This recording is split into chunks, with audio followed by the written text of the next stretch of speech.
नमस्कार। बीजेपी दुनिया की सबसे बड़ी राजनीतिक पार्टी जिसने 2024 के लोकसभा चुनाव में जबरदस्त जीत हासिल की, लेकिन एक सच्चाई इससे अलग है। देश के दलित समुदाय जो भारतीय जनसंख्या का 16% है के साथ पार्टी का जुड़ाव अब भी संघर्षपूर्ण रहा है। अमित शाह ने हालिया बयान में इस दूरी को और उजागर कर दिया। आज इस वीडियो में हम बीजेपी और दलित समुदायों के बीच इस जटिल रिश्ते की गहराई को समझेंगे। 17 दिसंबर 2024 को संसद में संविधान पर चर्चा के दौरान अमित शाह ने कहा कि उसने विपक्ष को एक बड़ा हथियार दिया है। क्या ये बयान सिर्फ गलतफहमी का नतीजा था या इससे बीजेपी की दलित समुदाय के साथ वास्तविक चुनौतियां उजागर हो गई? अमित शाह ने कहा कि अभी एक फैशन हो गया है अंबेडकर अंबेडकर अंबेडकर। इतना नाम अगर भगवान का लेते तो 7 जन्मों तक स्वर्ग मिल जाता।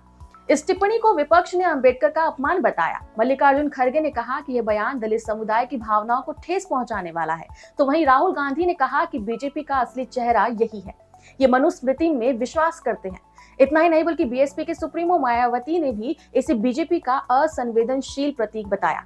तो चलिए आपको बताती हूँ कि आखिर ये मुद्दा इतना गर्मा क्यों गया। अंबेडकर दलित अधिकारों और संविधान के संरक्षक माने जाते हैं। बीजेपी का यह बयान उनके विचारों और आदर्शों के विपरीत समझा गया। विपक्ष इसे बीजेपी के दलित विरोधी एजेंडे के रूप में पेश कर रहा है।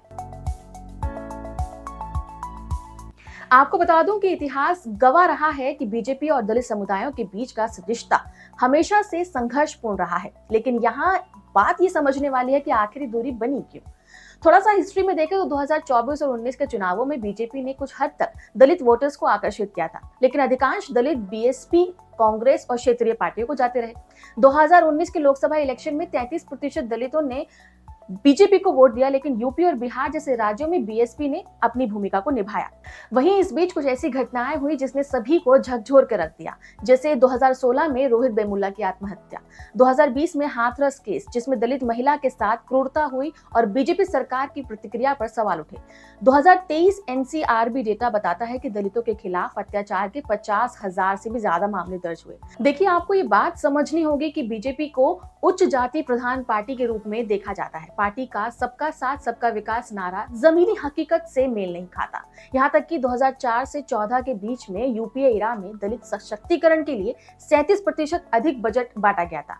वहीं 2014 से 24 के बीच में एनडीए इरा में दलित स्कॉलरशिप में 18% की कटौती हुई। हालांकि बीजेपी ने पिछले कुछ सालों में दलित समुदायों से जुड़ने के लिए कई कदम उठाए, लेकिन सवाल यह है कि क्या ये कदम पर्याप्त रहे। सरकार द्वारा जिन नीतियों का या जिन कदमों को उठाया गया उनमें से खास था welfare scheme stand up India, जिसमें दलित उद्यमियों को बढ़ावा दिया गया।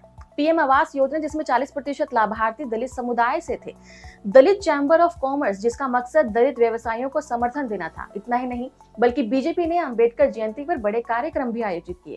पीएम मोदी ने अंबेडकर से जुड़े स्थलों को पंचतीर्थ घोषित किया था। हालांकि ये योजनाएं अच्छी हैं, लेकिन इनमें से जो भी क्रियान्वयन है वो भ्रष्टाचार और भेदभाव के चलते ग्राउंड लेवल पर दिखाई नहीं देता।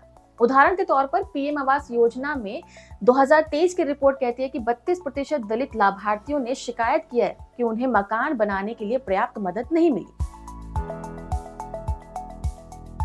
ऐसे में अमित शाह के बयान का असर बीजेपी के लिए कितना गंभीर हो सकता है, इस बात को समझना होगा, खासकर 2025 के चुनावों में, क्योंकि विपक्ष इस बयान को बीजेपी के दलित विरोधी एजेंडे के रूप में दिखा रहा है, जिससे दलित समुदाय का बड़ा वर्ग बीजेपी और उनके जितने भी सपोर्टर हैं उनसे दूर होता जा रहा है। वहीं यूपी और बिहार के इलेक्शंस में दलित वोट निर्णायक भूमिका में होते हैं। बीएसपी और आरजेडी जैसे दल इसे मुद्दा बनाकर बीजेपी को कमजोर करने की कोशिश करेंगे। हालांकि बीजेपी पार्टी ने कहा कि विपक्ष उनके बयान को तोड़ मरोड़ कर पेश कर रहा है। बीजेपी ने दलित समुदाय को जोड़ने के लिए नए कार्यक्रम शुरू करने की घोषणा की है, लेकिन 2024 इलेक्शन डेटा कहता है कि 70% दलित महिलाओं ने कहा कि उन्हें बीजेपी की योजनाओं से सीधा फायदा नहीं हुआ है। ऐसे में बीजेपी के सामने दलित समुदायों का भरोसा जीतना एक बड़ी चुनौती है। अमित शाह के बयान ने इस संघर्ष को और भी ज्यादा बढ़ा दिया है।